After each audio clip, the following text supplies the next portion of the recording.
അല്ലെങ്കിൽ ആവശ്യ നേരത്തെ വിളിച്ചാൽ ഞാൻ ഒരാളും ഫോൺ എടുക്കില്ല. അപ്പൊ ഞാൻ ഫോൺ ഇങ്ങോട്ട് തരും, ഞാൻ വിളിക്കാം.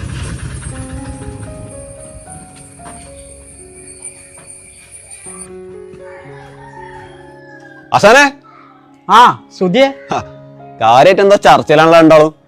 ഇല്ലേ ഒന്നുമില്ലേ. അല്ല ഞാൻ ചോദിക്കാൻ മറന്നേ, മോളെ ജോലിയുടെ കാര്യം എന്തായി? സെറ്റല്ലേ? കുഴപ്പമില്ല. അതുള്ളതുകൊണ്ട് ഇപ്പോ എനിക്കൊരാളുടെ മുമ്പിലും 10 രൂപയ്ക്ക് കൈമിട്ടേണ്ട ആവശ്യം വന്നിട്ടില്ല. പക്ഷേ അതിൽ ചെറിയൊരു പ്രശ്നമുണ്ട് സുധി.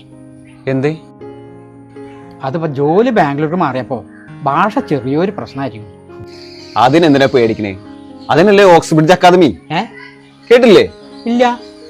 അത് ഈ സാധാരണ സ്പോക്കൺ ഇംഗ്ലീഷ് അല്ലേ? അങ്ങനെ നിസ്സാരാക്കി കളയണ്ടാന്ന്. മറ്റുള്ളവരിൽ നിന്നും വ്യത്യസ്തമായിട്ടാണ് അവരുടെ ക്ലാസ്സും രീതിയൊക്കെ വരുന്നത്. അതെങ്ങനെ? അതായത് അവിടുത്തെ നദീർ സാറ് അദ്ദേഹത്തിന് ലാംഗ്വേജ് ഇംപ്രൂവ് ചെയ്യാനെടുത്ത് അതേ രീതിയാണ് സ്റ്റുഡൻസിന് കൊടുക്കുന്നത്. സെയിം ഓഡിയോകളും ടെക്സ്റ്റും സീനുകളും എല്ലാം. അതുകൊണ്ട് തന്നെ സ്റ്റുഡൻസ് പെട്ടെന്ന് ഇംഗ്ലീഷ് പഠിക്കുന്നുള്ളത് 100% ഉറപ്പാണ്. അല്ല സുധിക്ക് ഇതെങ്ങനെ അറിയാം? എന്റെ പെങ്ങടെ മോൻ അവിടെയല്ലായിരുന്നു പഠിച്ചേ. അപ്പൊ ഫീസിന്റെ കാര്യം? വെറും 2500 രൂപയല്ലേ വരുന്നുള്ളൂ.